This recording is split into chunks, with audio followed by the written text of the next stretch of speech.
Next आप लोगों का, अभी हम डिस्टेंस टाइम ग्राफ ही स्टडी कर रहे हैं। डिस्टेंस टाइम ग्राफ में पहला केस जो हमने देखा था वो क्या था, वो था ऑब्जेक्ट एट रेस्ट का। और अब की दफा क्या है, अब है कांस्टेंट स्पीड।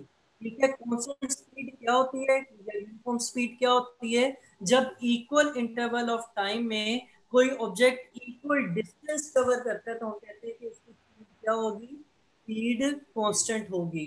ठीक है, अब इस केस में अगर आप जल्दी जल्दी मेरे साथ करवा दें मुझे, तो मुझे आसानी हो जाएगी। एक चीज डिस्टेंस है और दूसरी क्या चीज है, टाइम। टाइम।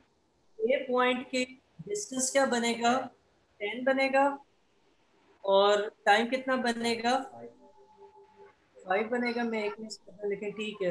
और इसी तरह ये वाला जो पॉइंट है इस पे डिस्टेंस कितना बनेगा, 20, और टाइम कितना बनेगा, 10। 10। इसी तरह उससे अगले बी पॉइंट पे डिस्टेंस कितना बना, 30, और टाइम कितना बना, 15।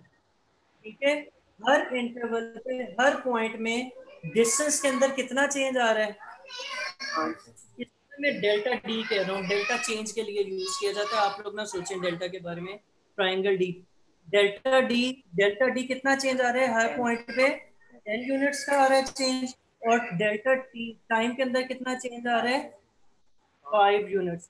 हर दफा एक ही जितना चेंज आ रहा है ना। जब एक जितना चेंज आ रहा है इसका क्या मतलब है कि इक्वल इंटरवल ऑफ टाइम में इक्वल डिस्टेंस कवर हो रहा है। इसकी वजह से हम इस ग्राफ को क्या देंगे नाम, कांस्टेंट स्पीड का। और इस केस में आपका ग्राफ क्या बनेगा, इस तरह का बनेगा। और इसका क्या मतलब है कि ये 45 डिग्री का एंगल बनाएगा, किसके साथ, एक्स एक्सिस के साथ। ठीक है, जब ऑब्जेक्ट, ये फिर पते की बात आ गई, ऑब्जेक्ट कांस्टेंट स्पीड से मूव कर रहा हो तो ग्राफ किस तरह का बनता है, ग्राफ 45 डिग्री एंगल बनाता है विद एक्स एक्सिस। ठीक है, 45 degree angle with x axis horizontal axis. ठीक हो गया।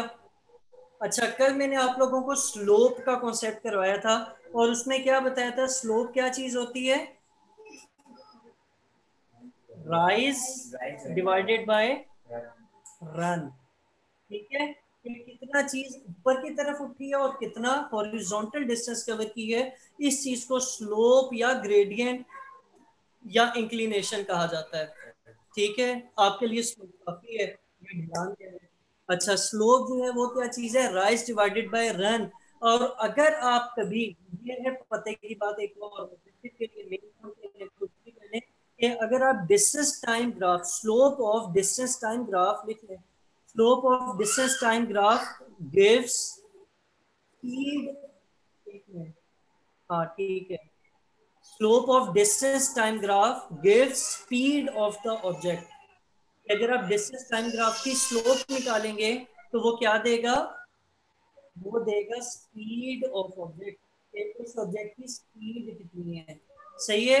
अब हम यहाँ पर देखिएगा, लेस देन अ मिनट है मेरे पास। Slope of line A B की बात करें, ए बी यहाँ से लेकर यहाँ तक है। ठीक है, ए बी की जो हाइट है यहाँ से लेकर यहाँ तक आते हुए लाइन कितना ऊंची गई, 10 से 30 पे आ गई। यानी कितना राइज किया उसने, 20 यूनिट्स। हॉरिजॉन्टल फासला कितना तय किया, सी से डी पे आ गया, सी